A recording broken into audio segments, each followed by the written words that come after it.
Jury decision is set to come down in the case of Michael Brown. 3 months after the unarmed African-American teenager was shot dead by a white Ferguson police officer, we're expecting to find out whether Officer Darren Wilson will be cleared or if he'll be indicted. And if indicted, on what charge? I want to bring in Stephen King. He's the owner of Metro Shooting Supplies in Bridgeton, Missouri, which is just outside of Ferguson.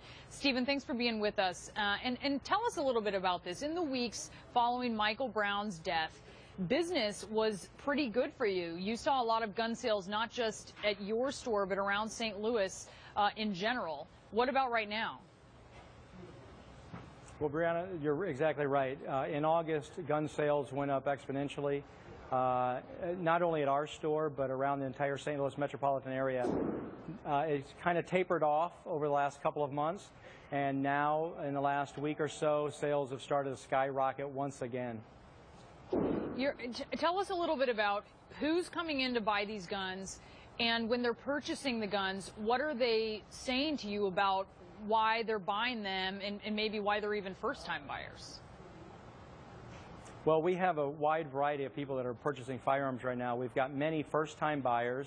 We've got elderly people, we've got white, black, Asian. We've got women, we've got men, we've got head of households. But primarily, we've got people, 100% this weekend, I can tell you, 100% of the people that have bought a firearm have bought it because of some sort of fear of the unknown, what's going to happen this next week or so with the Ferguson verdict.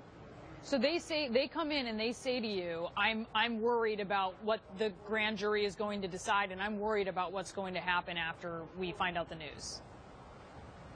That's absolutely right. They're afraid. They saw, thank goodness, because of the media, they saw what the protesters are capable of doing in August, and now they are determined not to have their guard down this time around. Back in August, we had a lot of people who frantically bought firearms, signed up for classes, learned how to shoot, and they were in fear that their house was going to get burned down or burglarized or destroyed by the looters and the vandals. This time, we're getting a far greater area of the metropolitan St. Louis market that is afraid that this violence is going to be more widespread. So they're in fear, and they're coming to make sure that their house and their family is protected. What kind of guns are people buying? We've sold a lot of modern sporting rifles on the AR-15 platform.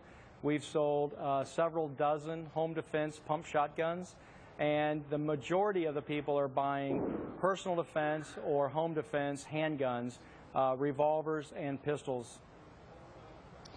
Is it just locals who are coming in? Is it just people right there in the area?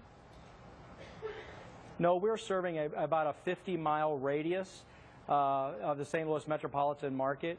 We've got a lot of the Ferguson, Florissant, Hazelwood, Bridgeton people that we're a local gun shop, so we service them anyway. Now we're getting people as far out as Wentzville, which is about 40 miles west of us, all the way from Illinois, which is about 30 miles east of us, and as far south, 50 miles south, they're coming up to purchase firearms. And they've been told through the internet, social media, that no neighborhood is safe after this verdict comes out if Wilson is not indicted. So the fear of the unknown is what's driving sales right now. Yeah, it just shows you how much tension there is in Ferguson and really very much farther afield and probably across the country as well. Stephen King, thanks so much for being with us.